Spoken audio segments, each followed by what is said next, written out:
Bienvenidos al primer capítulo de Crónicas de Polvo y Sombras. En este 2026 el velo se ha rasgado, yo creo que por completo. Estamos ante la mayor filtración de poder de la historia humana. 3 millones de archivos han sido liberados desde el Departamento de Justicia de los Estados Unidos, con un remanente de 5 millones que aún ahí aguantan y aguardan por ser liberados, que están guardados obviamente en servidores de máxima seguridad. Jeffrey Epstein no fue un genio de las finanzas como muchos pueden pensar. Fue un ingeniero del chantaje, un recaudador de debilidades humanas. Y hoy no solo contaremos una historia, sino que vamos a reconstruir un poco una maquinaria, desde el vacío quirúrgico de una infancia borrada en Brooklyn hasta los pactos de sangre sellados en celdas donde las cámaras, entre comillas, dejaron de grabar. Analizaremos cómo el capital de Wall Street se hibridó con el espionaje internacional para crear un sistema de control absoluto, una red que, según sugieren estos nuevos documentos, que los vamos a ir revisando en otros capítulos, presuntamente sobrevive su arquitecto, o sus arquitectos más bien dicho. Bienvenidos al abismo y al primer capítulo, como dije anteriormente, de Crónicas de Polvo y Sombras. Soy su anfitriona, Paz. Y vamos a comenzar con este archivo. Bueno, para entender la patología del control, primero tenemos que buscar al niño. Pero Jeffrey Epstein es un hombre cuyo pasado parece haber sido borrado por un servicio de inteligencia. Nació en 1953 en Brooklyn. Fue un hijo de un jardinero municipal y los registros de su juventud son inusualmente, por decirlo así, escasos. No hay mayores huellas claras sobre esto, más bien un vacío que diría yo que es más o menos quirúrgico. Ahora, en 1974 lo vamos a encontrar en un exclusivo colegio, que es el Colegio Dalton. Sin título universitario formal, Epstein logró infiltrarse como profesor de matemáticas y física. Sin embargo, en 1976 fue despedido por falta de habilidades pedagógicas y un desempeño más o menos deficiente. Pero Epstein ya había aprendido a identificar a sus presas, los padres de sus alumnos en este caso. Fue precisamente el padre de uno de ellos quien lo recomendó con el hombre que le daría las primeras llaves de su reino financiero. Y vamos a revisar obviamente quién era este hombre. Ahora, nos vamos a hacer una pregunta. ¿Cómo un profesor expulsado termina en el corazón de Wall Street? Porque así empezó Jeffrey Epstein. Ahora entra a la escena y vamos a hablar de este personaje que es Alan Ace Greenberg, el legendario y agresivo CEO de Bern & Stern. A pesar de que Epstein carecía de credenciales, Greenberg vio en él una frialdad matemática muy útil y lo contrató en el departamento de arbitraje de riesgos de la compañía. En solo 4 años, Epstein ascendió a socio comanditario en Bern & Stearns, en la compañía que estábamos hablando al inicio. Jeffrey no solo operaba capitales ahí, observaba la psicología del poder, aprendió los mecanismos del movimiento de capitales offshore y el uso de paraísos fiscales. Muy interesante ir uniendo estos cabos. Y aparte, lo más importante, cómo los hombres poderosos esconden, nuevamente, entre comillas, sus pecados. En 1981, tras una investigación interna por un préstamo cuestionable, Epstein dejó la firma, dejó Byrne and Stern. No fue con las manos vacías, eso sí, queridos. No. Se llevó el manual de cómo funciona el lado oscuro de Wall Street. Alan Greenberg, el caballero que estamos hablando anteriormente, fue el mentor que le enseñó las reglas y cómo son y cómo debe manejarse o cómo debía manejarse Epstein para obtener información privilegiada. Muy interesante. Ahora, en 1987, a través de un ejecutivo de seguros, Epstein capturó a su ballena entre comillas, al pez más gordo, al pez más grande, Leslie Wexner, el multimillonario detrás de L Brands, ¿okay? Las marcas L, el imperio que en el fondo controla compañías como Victoria's Secret, Abercrombie Fitch, Bath and Body Works y The Limited. Renombradas compañías, creo que todos las conocemos. Wexner era un genio del retail, pero era un, entre comillas, para los que están escuchando, un analfabeto emocional.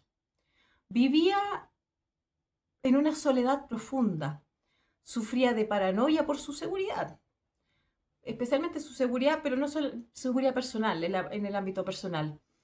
Epstein se presentó como su protector absoluto, convenciéndolo de que sus propios banqueros querían robarle. Aquí entra la fase de manipulación, obviamente. La manipulación fue tan quirúrgica de Epstein hacia Wexner, que Wexner le otorgó un poder notarial total, o lo que llaman obviamente en inglés el power of attorney. Eso le dio a Epstein autoridad legal total para firmar documentos a nombre de Wexner, contratar y despedir personal y manejar la fortuna de billones, sí señores, billones con B larga, de dólares de Leslie Wexner. Ahora vamos a profundizar un poquito más sobre este tema. Me da un poquito el cuello. La manipulación, eso le hablamos sobre la manipulación, obviamente. Ahora, bajo este esquema en el cual se manejaba Jeffrey Epstein hacia Wexner, Epstein obtuvo la gran mansión de la calle 71 en Manhattan, en New York, que era la más grande de la isla. Técnicamente, la transferencia se hizo en 1995 a través de la identidad controlada por Epstein llamada Ness LLC. Aunque Wexner afirmó que fue una transacción comercial, entre comillas, los registros de hoy día, del 2026, confirman que no hubo rastro de pago en el mercado. El resultado fue un traspaso por la suma $0, queridos y queridas, sin contraprestación clara. O sea, básicamente se podría decir una suerte de regalo, podríamos presumir a lo mejor, presuntamente. Epstein no solamente manejaba el dinero de Wexner, manejaba la voluntad de este caballero. Ahora, hablando más o menos, yendo con el tema de Leslie Wexner acá en el presente, en el 2026, en estos documentos que han sido liberados este año, Wexner ha sido nombrado como un co-conspirador no acusado, revelando que la conexión entre Victoria's Secret, la marca de ropa interior y cosas de cosmética, esta marca, Leslie Wexner y Jeffrey Epstein, tenía un propósito, era el suministro de víctimas, y existía una estructura mucho más profunda que en el fondo se admitió originalmente. Bueno, y eso también veremos. Vamos a ver qué dice la justicia y cosas que podamos profundizar más adelante.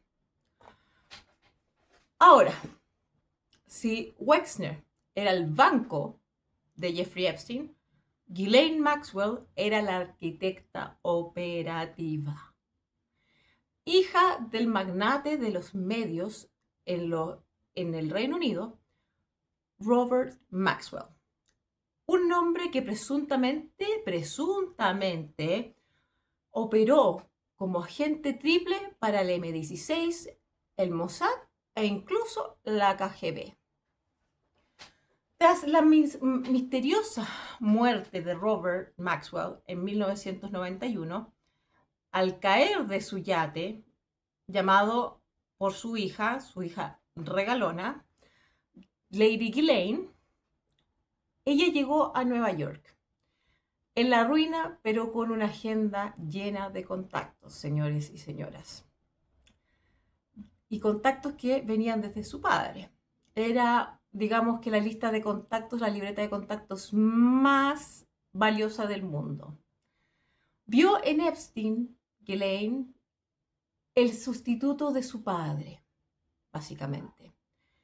Ahora, los que conocen un poco más la historia de Jeffrey Epstein, sabrán que, o van a saber ahora, que Ghislaine fue la que presuntamente diseñó el sistema de los masajes. Ghislaine no era solamente una cómplice en esta historia, era la socia igualitaria que entrenaba a las jóvenes reclutadas en centros comerciales, colegios al principio Florida, en el estado de Florida, y les enseñaba a ser mecánicas, a no tener emociones, a ver este abuso como una transacción laboral prácticamente. Era ella quien, entre comillas, rompía la voluntad de estas muchachas, de estas víctimas, inicialmente, para prolongar, obviamente, el abuso de ellas. Ahora, como piloto certificada de helicópteros, Ghislaine tenía el control total de los cielos sobre la isla de Little St. James. Ella misma tomaba los mandos de traslados cortos, asegurando que los encuentros más sensibles ocurrieran sin un solo testigo que no fuese, obviamente, ajeno a la red. Ahora vamos a progresar con otras personas que son importantes, que necesitan ser mencionados en esta intro antes que obviamente revisemos en otros capítulos algunos archivos que son relevantes o que revisar o también no solamente revisar, sino que reflexionar el porqué y otro tipo de cosas, ¿ok? Ahora, para que esta red sobreviviera, necesitaba un blindaje legal, pero sin fisura alguna. Aquí es donde aparece Alan Dershowitz, el renombrado profesor de Derecho de Harvard, nada más ni nada menos. Dershowitz no solo fue el abogado defensor de Epstein, fue el arquitecto del polémico acuerdo de no procesamiento de 2008 en Florida, que también en un próximo capítulo vamos a adentrarnos un poquito a ese tema. Ahora, mientras el FBI acumulaba pruebas para una cadena perpetua, Dershowitz y su equipo negociaron un pacto secreto que permitió a Epstein declararse culpable solo de cargos estatales menores. ¿Okay? La sentencia en Florida realmente fue una burla al sistema. Sí, o sea, es una burla realmente. Solo 13 meses en la cárcel de Palm Beach con un régimen de liberación para trabajar. En el fondo es como prisión nocturna, digamos, que le permitía solamente estar 12 horas en su propia oficina, con acceso a teléfonos, a internet, y ustedes ya saben a qué otros accesos os pueden imaginar. Pero la relación con Dershowitz iba más allá de los tribunales, y eso lo tenemos que tener muy claro, queridos y queridas. Virginia Giuffre, una de las víctimas de Epstein más importantes de todo lo que ha salido del caso, que la vamos a ver también en profundidad en otro capítulo, vamos a mencionar más cosas sobre ella en este capítulo, pero en otro capítulo vamos a hablar también mucho de Virginia Giuffre. Bueno, ella alegó, bajo juramento, haber sido obligada a mantener encuentros con el abogado, con Alan Dershowitz, aunque en el 2024 ella admitió que, abro comillas, podría haber cometido un error al identificarlo, lo que pausó obviamente las demandas civiles. En este 2026, con los nuevos archivos, se reabre la duda sobre su papel como un facilitador sistémico. Los registros confirman que Dershowitz fue la pieza clave que permitió a Epstein salir de prisión y reconstruir su imperio de influencias tras el escándalo de Florida. Ahora quiero hablar sobre las primeras víctimas también que fueron las hermanas Farmer, ¿ya? Porque ellas fueron las primeras que gritaron, pero sin embargo fueron en primera instancia ignoradas. Y hablamos de Marie y Annie Farmer. Perdón, María. Marie, no Marie. María Farmer. María Farmer era una artista muy talentosa. Ella conoció a Epstein y a Maxwell en 1995 en una exposición de su graduación como artista, obviamente. María Farmer fue quien descubrió la tecnología que tenía que habían en las habitaciones de Epstein.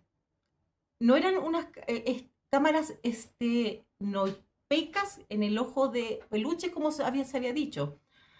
Ya eran unas cámaras que, a ver, déjeme explicar más o menos, que se encontraban ocultas detrás de unos espejos bidireccionales en los marcos de las puertas, ya porque primero se especuló de estos peluches.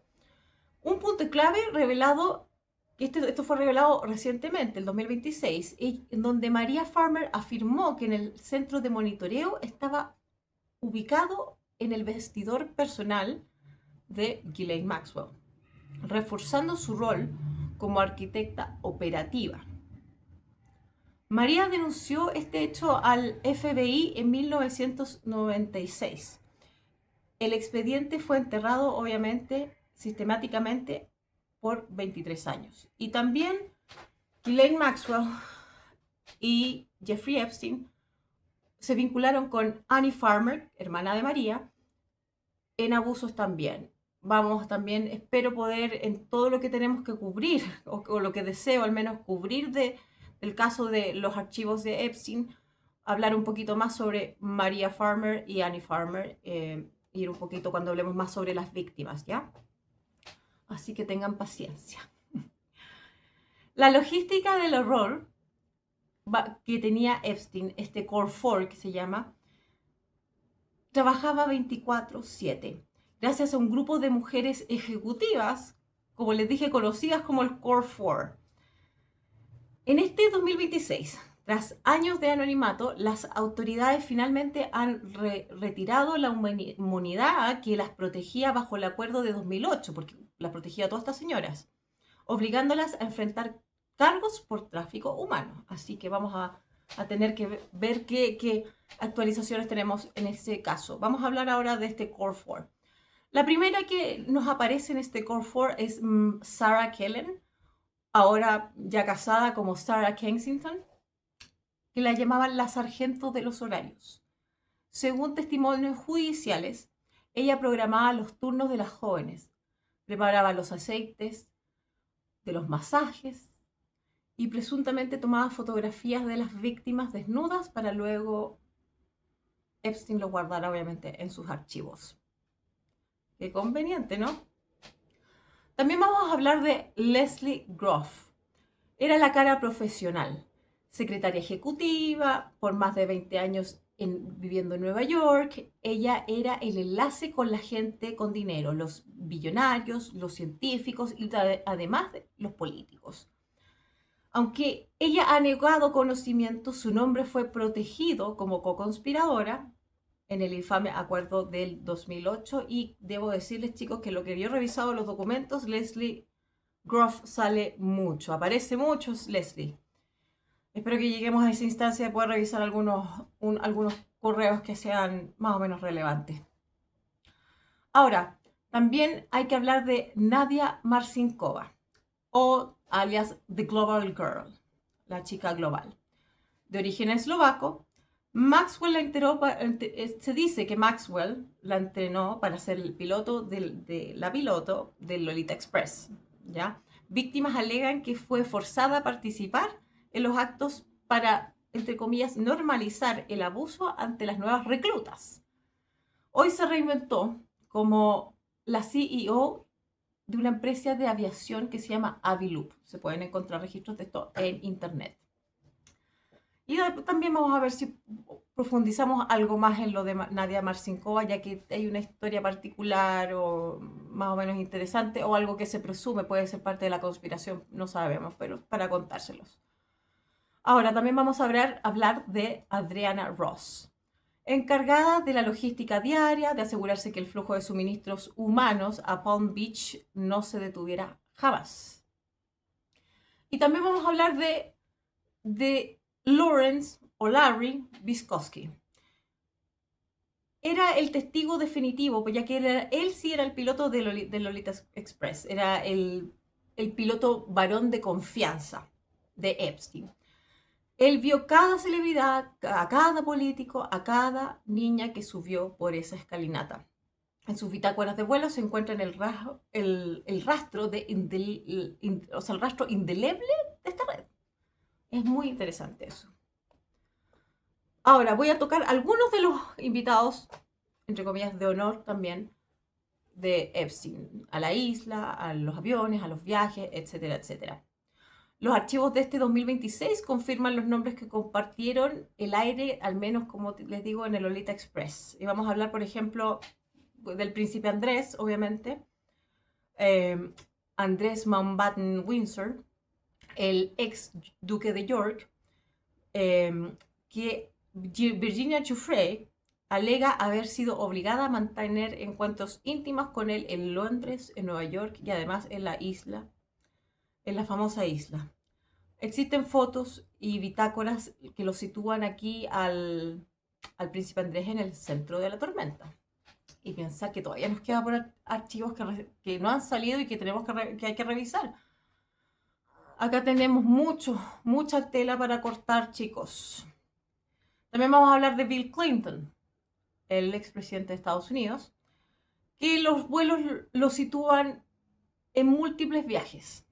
Aunque él niega haber visitado la isla, la proximidad documentada por Vysotsky, por el piloto, sigue siendo un punto crítico aquí en la investigación. Así que no podemos dejarlo afuera. Dudoso eso. También tenemos a personas como Bill Gates, el otro Bill.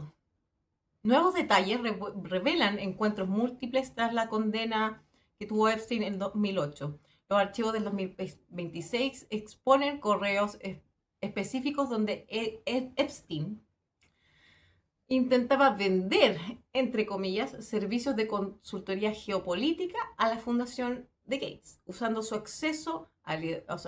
como su acceso a líderes mundiales como una moneda de cambio y presionándolo a través de su vínculo con una jugadora de bridge rusa.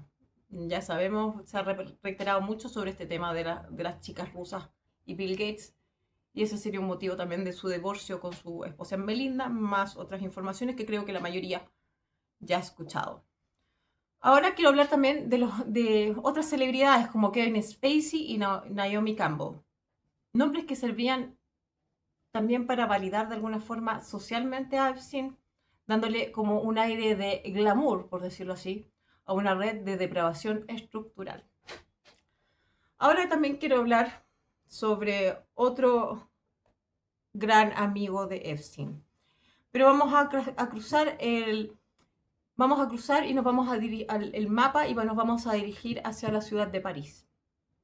Ahí reinaba Jean-Luc Brunel, fundador de la agencia de modelos MC2. Brunel era el puente de Epstein hacia Europa, ¿ya? Brunel fue acusado de escuchen acá, suministrar más de 1000 mujeres a la red de Epstein, ¿ok? 1000 mujeres, utilizando su agencia para captar modelos jóvenes, bajo falsas promesas publicitarias.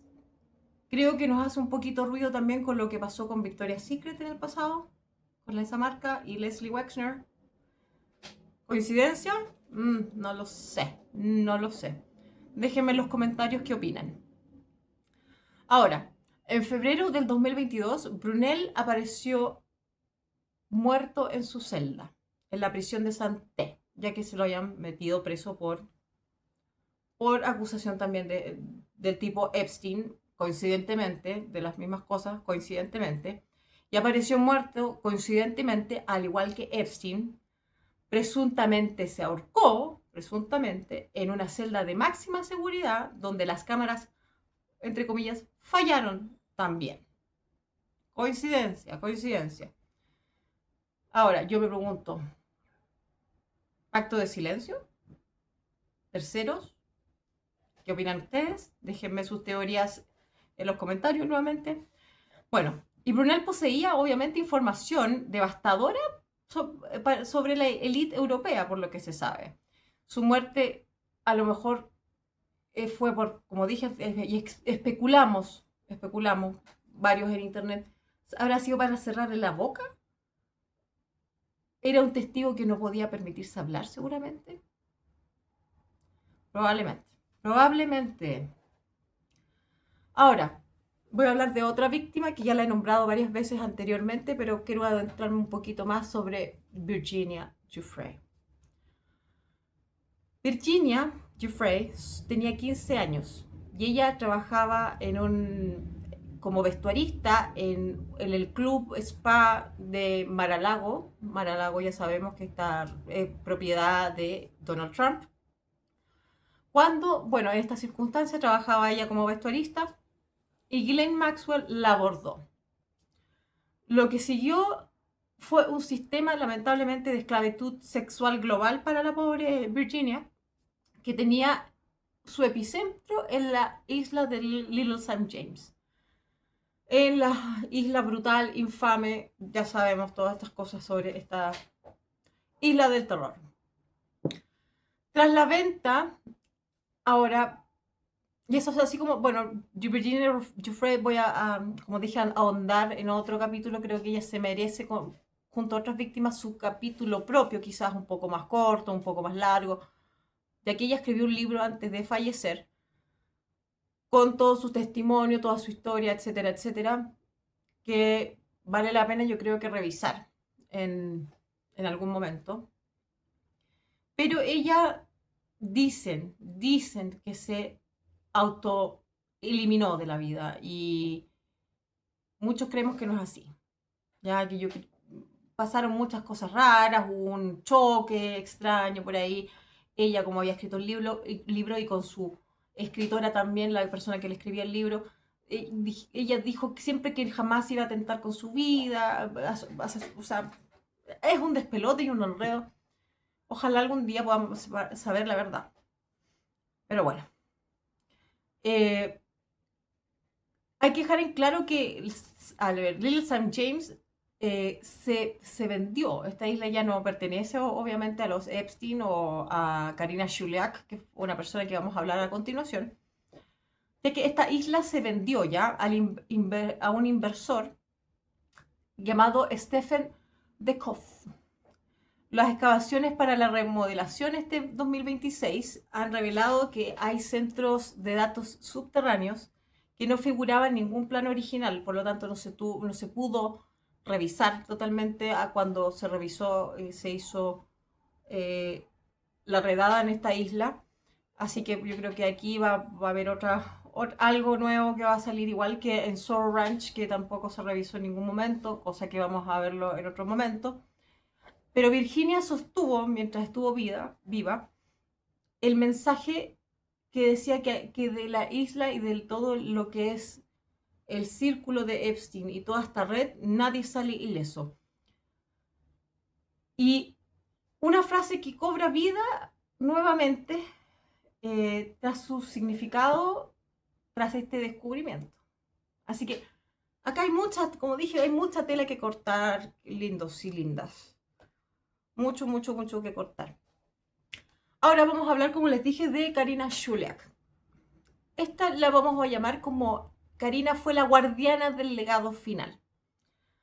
Esta es la última pieza, a lo mejor importante. No, la verdad es que no es la última, pero una de las piezas a lo mejor que me gustaría recalcar en este capítulo, que yo creo que es muy importante que sepamos, ya que ella no lo hemos nombrado, no se sabe mucho de ella quizás. ¿Y quién era Karina Shuliak? Era la novia bielorrusa de los últimos años de vida de Epstein. Ella entró a la Escuela de Odontología de Columbia en el 2012. Ocurrió que mediante este proceso irregular hubo coincidentemente donaciones más o menos, a ver, ¿cómo decirlo? Como groseras hacia la institución, masivas de Epstein hacia la institución, coincidentemente. Y ella fue la última persona que habló con Epstein antes de que Epstein se autoeliminara, entre comillas, porque ahí otra también dijimos, yo no creo que haya sido tan así. Y fue la última que habló con él, presuntamente. Shuliak permanece como la guardiana silenciosa de un archivo que hoy, en 2026, ha comenzado a hablar.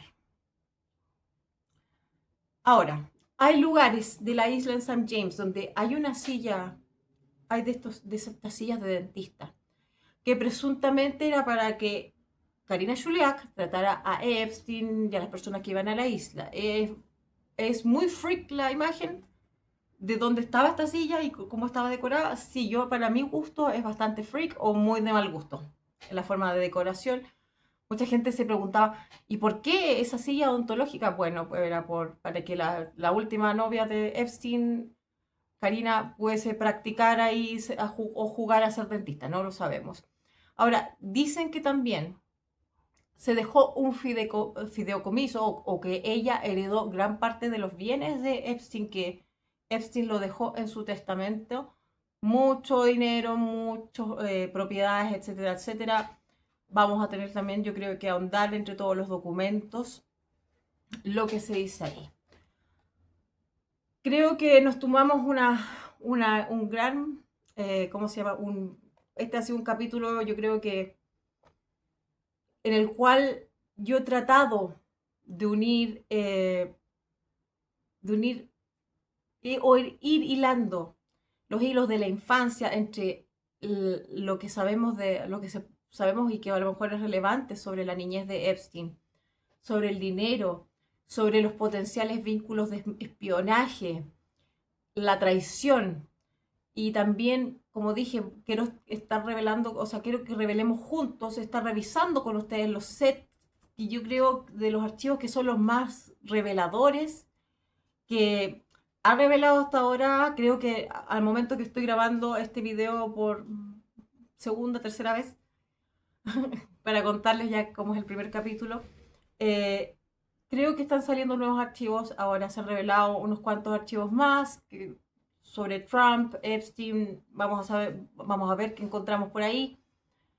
Vamos a ver cómo se desenvuelve toda esta trama. Vamos a ver qué se entrega más adelante.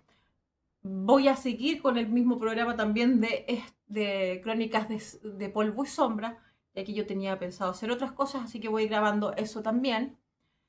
Déjenme en sus comentarios cualquier solicitud que ustedes tengan que yo toque, que hable en respecto a este tema u otros temas o personajes de la historia o casos que a lo mejor quieren que revisemos.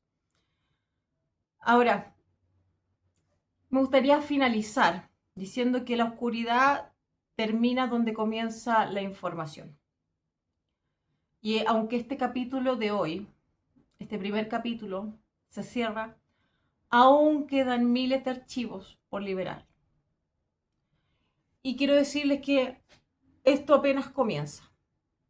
Y en el siguiente capítulo referente a esta trama, vamos a hablar también por qué es importante que el mundo sepa esto, entre guerras, entre todo lo que está pasando en el mundo.